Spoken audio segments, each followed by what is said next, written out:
Ya teman-teman semua, balik lagi di Kepian News, masih membahas kasus Subang. Kita akan bahas apa hari ini?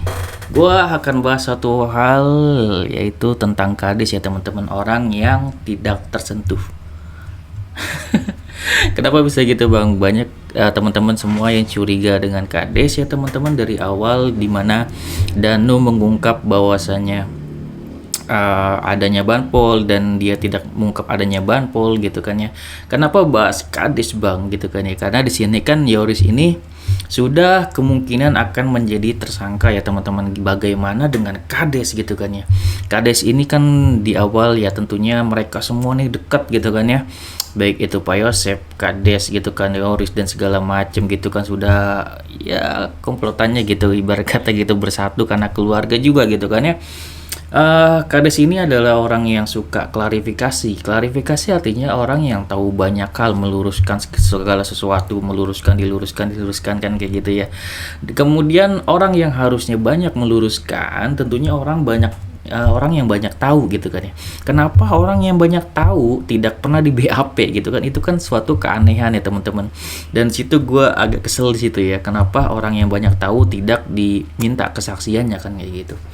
Apalagi di sini banyak kecurigaan di awal tentang kades ini, dan di sini selain Opik, Kosasi, Wahyu, Danu, ada satu orang yang secara terang-terangan juga disebutkan oleh Pak Yosep, yaitu adalah Kades. Kades di sini diduga oleh Pak Yosep menerima bayaran dari Yoris.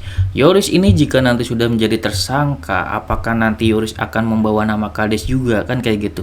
Tentunya di persidangan nanti ya, selain Wahyu, Opik, Kosasi, Danu, itu selain yang akan disebutkan oleh Pak Yosep, satu orang yang akan disebutkan lagi oleh Pak Yosep adalah Kades, karena di pernyataannya di rekaman dari Kang Heri ya, di situ disebutkan bahwasanya Kades ini gitu ya menerima bayaran dari Yoris gitu.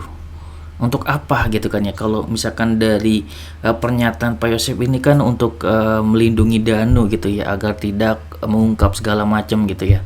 Dan apakah itu benar? Harusnya kan itu dari pernyataan dari Pak Yosep itu di-cross check oleh pihak kepolisian, dan untuk kades ini harusnya di BAP atas pernyataan Pak Yosep tersebut. Belum lagi sebelum Pak Yosep tertangkap gitu ya, Pak Rohman dan juga Pak Yosep menyatakan ya pada saat wawancara pada saat di BAP pada saat itu, kalau nggak salah Bu Mimin ya, itu secara terang-terangan langsung gitu kan ya mengungkap bahwasannya Kades ini menuduh Pak Yosep di awal gitu kan ya. Dan apa ya, Kades bilang ke Yoris dan Danu nih, hati-hati gitu dengan Pak Yosep gitu kan ya, seperti itu. Dan di situ ada keanehannya apa bang, seorang Kades yang suka yang namanya klarifikasi, tiba-tiba di situ secara terang-terangan dituduh. Dan di situ kaget ya semuanya ya, Pak Kang Heri, Bang Freddy gitu kan ya, atas pernyataan dari Pak Yosep dan Pak Rohman, itu kaget gitu. Dan anehnya di situ ya, untuk Kades sendiri tiba-tiba sudah dituduh secara terang-terangan oleh Pak Yosep dan Pak Rohman tidak melakukan namanya klarifikasi gitu ya. Yang suka klarifikasi tiba-tiba tidak mau klarifikasi, padahal itu adalah hal penting. Dan pada saat Kang Heri mau mewawancarai Kades, dia anggap itu tidak penting ya, padahal ya menurut kita pribadi sebagai netizen, secara terang-terangan dituduh, harusnya disitulah dia mengklarifikasi. Tapi di situ dia tidak mau mengklarifikasi apakah dia membenarkan hal tersebut kan kayak gitu. Kenapa sih Pak Rohman, Pak Yosep bisa ngomong kayak gitu? Tentunya mereka ini kan paling deket ya. Pak Rohman bersahabat dengan Kades, apalagi Pak Yosep juga saudaraan gitu kan ya. Tentunya mereka tahu sendiri lah ya, karena mereka keluarga, harusnya yang tidak kita ketahui mereka lebih mengetahui harusnya. Entah apa yang dikatakan Pak Yosep dan Pak Rohman ini fitnah atau enggak gitu kan ya, menuduh Kades ini ada ikut campur tangan kan kayak gitu, ikut terlibat, yang harusnya diperiksa. Benar tidaknya harusnya menurut gua Polda Jabar ya harusnya memeriksa gitu atas pernyataan Pak Yosep, apalagi sekarang Pak Yosep sudah ditangkap atau ditahan. Itu kan pernyataannya nanti harusnya bisa diterima oleh Polda Jabar untuk dilakukan pemeriksaan kepada Kades kan, kayak gitu ya. Karena pernyataannya ini bukan lagi pernyataan dari seorang